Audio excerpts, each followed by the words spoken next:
Hi, my name is Graham Charles, and I've been a medical lab scientist for 4 years now. I currently work at Aurora Medical Center Summit in Oconomowoc, Wisconsin. It's a new hospital that's opened up within the past 6 months, and it's something that I and, among others, have had the privilege and opportunity to help open up. Now, my career to becoming a lab professional is a pretty interesting one. I started with a bachelor's degree in biology, and after not being able to find a job with that, I decided to go back to school. When I was researching what to go back to school for, I found the clinical laboratory science program. I found it for several reasons, and it popped up and jumped out at me for several reasons. First of all, I wanted to work in the hospital environment, and this gave me that opportunity. Second of all, it's a job that had a lot of opportunities and a lot of jobs available all over the country. I found that I could pretty much work anywhere in the country, any city, any town, and not have a difficult time finding a job. And when I looked at the Bureau of Labor Statistics, it said that this job was increasing faster than the average. So even further later on in my career, I could find jobs even easier than that. It also made good money, I found it. At the time, when I first graduated, and even now, make more money than most of my friends. On a personal note, I'm actually the sole provider for a family of 4. That's not something a lot of people can say. Most parents these days both have to work just to make ends meet. Once I got into the program, though, I found that a little bit more information out. I found that I could become a generalist or a specialist. I actually did specialize in microbiology for about 3.5 years when I worked at West Dallas Memorial Hospital in West Dallas, Wisconsin. And now I work as a generalist, so I've been able to work in both areas. I could work in a hospital, I could work in a clinic, I could work in a research lab.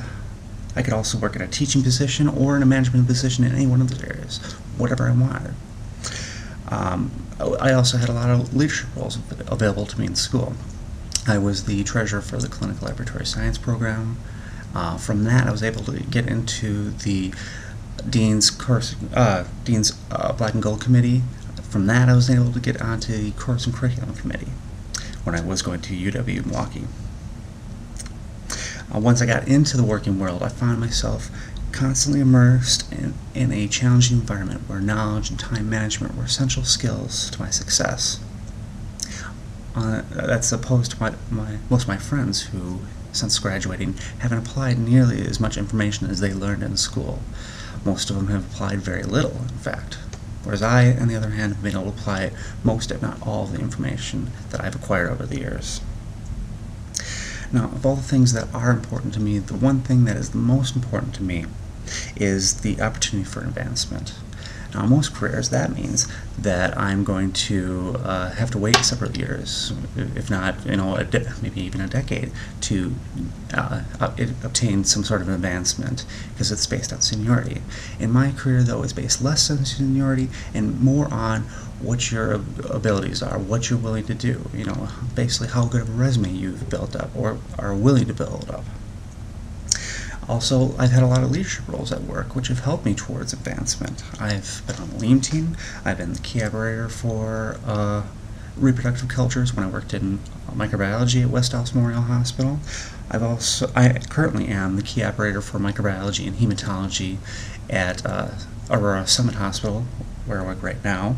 I've trained many coworkers. I've even had a chance to write several procedures. Overall, though, this career has provided a lot of opportunities that other careers just don't have. And my story is a good example of what is possible with these opportunities. Thank you.